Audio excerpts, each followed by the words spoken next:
በቤት ንብረት ደጋፊ አንቺው ነበርሽ አዛዡ በጓዳ ሳትንኩርቴ እንኳን ተበዳይኩኝ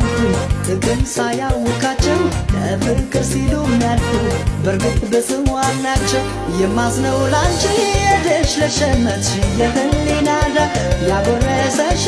ልጅ ለነከስሽ እንደ ይሁዳ የማዝነው ላንቺ ሄደሽ ለሸመትሽ የህሊናዳ ያጎረሰሽ ልጅ ለነከስሽ እንደ ይሁዳ